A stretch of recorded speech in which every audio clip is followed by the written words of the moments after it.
My name is Jessie Golem. I live in Hamilton, Ontario. I'm a photographer. I'm a classical pianist, musician, and I'm an advocate for basic income.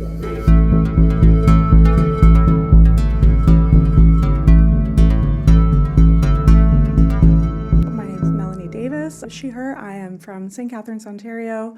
I received my Master's of Arts in Political Science, specializing in public policy from the University of Guelph in 2020, where I did my research on the development of the basic income pilot in Ontario. A basic income is the provision of funds to people in the community who don't have to meet a threshold of eligibility to receive those funds. So rather than having, having to check certain boxes like, are you looking for work but you can't find it? Are you in school with the hopes of obtaining a job?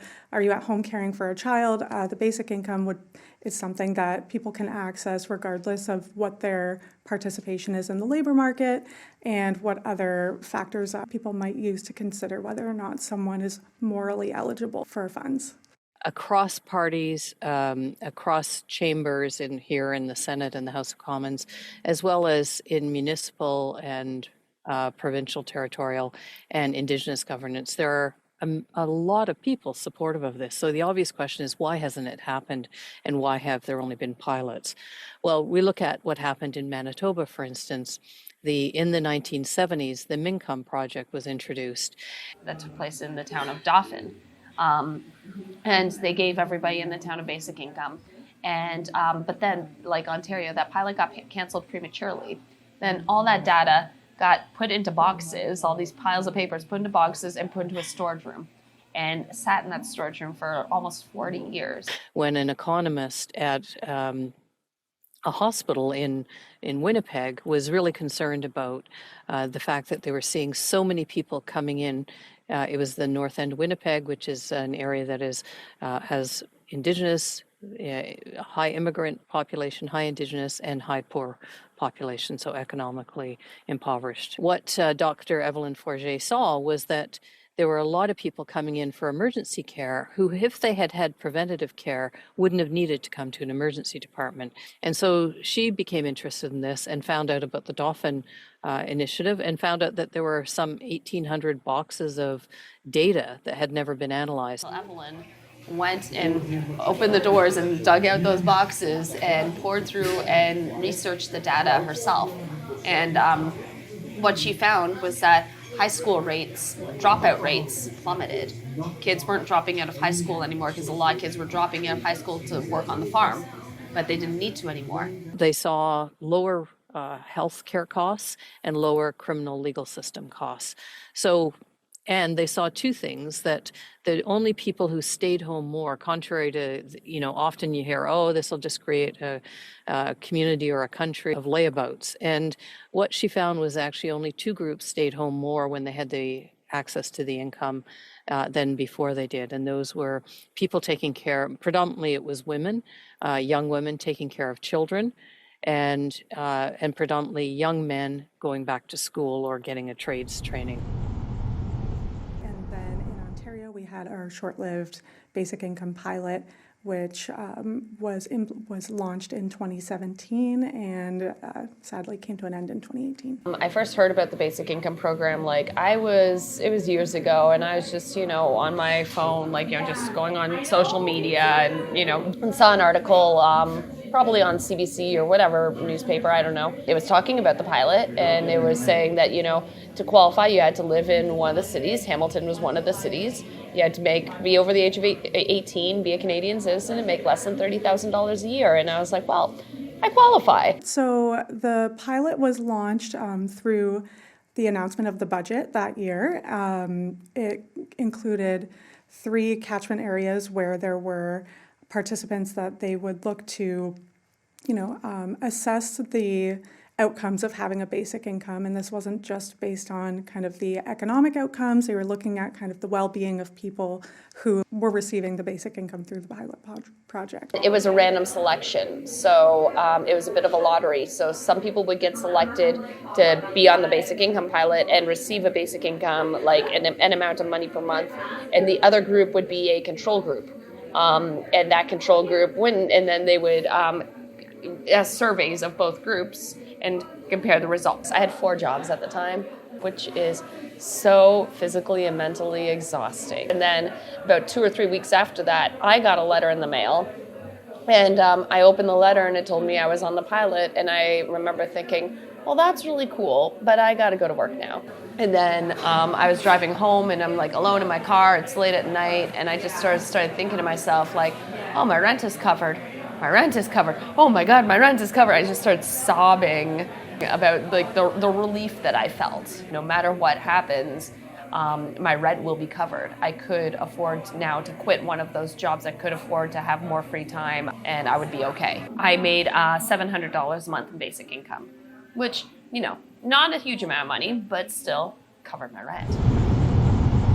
I had a business I really wanted to start and had been like ruminating on this business idea for quite a while. I didn't have any time to start it because I was constantly working and I was constantly exhausted. So I actually sat down, I wrote out a full business plan, I projected how much it could grow, and what it would look like if the growth continued. If I had stayed on the basic income pilot, like if the pilot hadn't been canceled, I would have been on the pilot for only 2 out of the 3 years it was supposed to run. Because by the time year 2 came around, I would have been making too much money, and that still stings. There was obviously an election. It was very obvious what the results of the election were going to be, and that we wouldn't have a Liberal government anymore.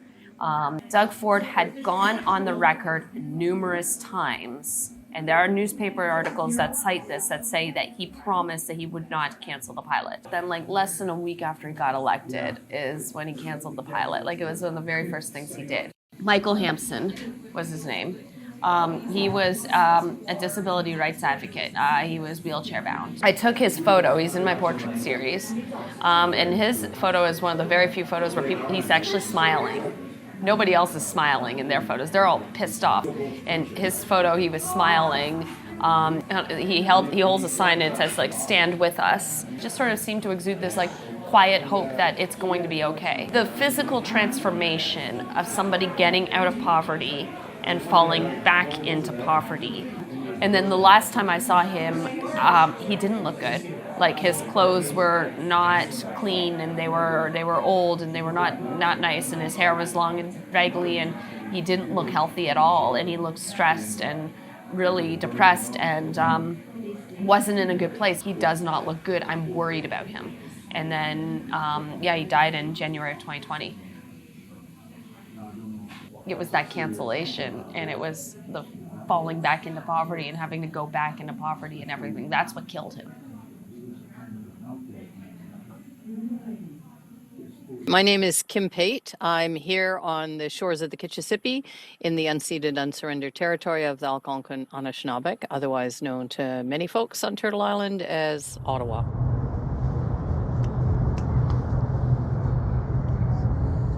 Most recently, or currently, there are 2 bills in the House. One is a Senate bill called Bill S-233. So Bill S-233 is a piece of legislation designed to push the federal government to develop a framework for a guaranteed livable basic income.